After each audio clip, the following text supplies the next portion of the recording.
dengan orang yang selain Islam, non-Muslim. Orangnya baik, sedekahnya banyak, taat sama agamanya, sesuai keyakinannya, tapi dia tidak dapat hidayah dari Allah. Bagaimana kalau dia di akhirat? Jadi di akhirat neraka jahanam ya.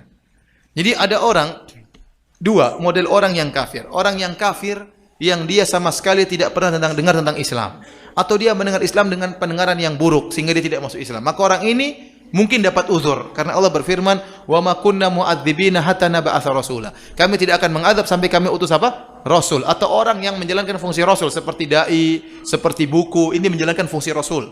Datang risalah Islam kepada dia. Kita contohnya 100 tahun lalu masih banyak saudara-saudara orang-orang yang di pedalaman suku Asmat, pedalaman mungkin aborigin dan macam-macamnya. Mereka tidak pernah dengar tentang Islam. Apakah mereka pasti kalau mati masuk neraka jahanam? Jawabannya tidak. Karena Allah tidak akan mengadab kecuali kalau sampai diutus apa? Rasul atau orang yang menjalankan fungsi Rasul. Ada orang tidak pernah kenal Islam, tahu-tahu ada orang Islam datang ke kampung tersebut. Tapi orang Islam ini suka minum bir, suka bohong, suka zina. Ya dia enggak, orang Islam kayak gini dia enggak mau masuk Islam. Dan ini dia dapat uzur karena dia pikiran dia orang Islam kayak begini modelnya. Nah, bagaimana nasib dia di akhirat? Nasib dia di akhirat Allah akan uji dia dengan cara pengujian yang Allah kehendaki. Tapi di dunia kita bilang dia KTP-nya kafir. Kalau dia meninggal tidak boleh dikubur di kuburan orang Islam karena status dia kafir. Tapi bagaimana di akhirat kita nggak tahu. Ya beda lagi, ada orang mungkin dia pendeta. Dia baik sedekah aksesnya, tapi dia tahu tentang Islam. Dia baca Al-Quran, dia bisa bahasa Arab, dia tahu Al-Quran, dia mengerti, dia dengar tentang Islam, dia tahu orang Islam baik, tapi tidak mau masuk Islam. Orang ini bagaimana? Kita bilang orang ini tidak dapat uzur, meskipun dia baik. Kenapa? Karena dia berbuat syirik kepada Allah Subhanahu Wa Taala. Makanya waktu Rasulullah SAW ditanya, Aisyah bertanya, "Ya Rasulullah, Abdullah bin Jud'an, wahai Rasulullah, bagaimana dengan Abdullah bin Jud'an? Dia adalah orang yang suka menyambung silaturahmi, suka memberi makan kepada fakir miskin, dan dia suka menjamu tamu. Hal yanfa'uhu dzalik? Apakah bermanfaat?" Kata Nabi, "La, tidak bermanfaat." Kenapa? Dia mati dalam kondisi apa? Musyrik. Abu Talib, apa kurang baiknya? Abu Talib rela mati demi membela Muhammad sallallahu alaihi wasallam. Baiknya luar biasa.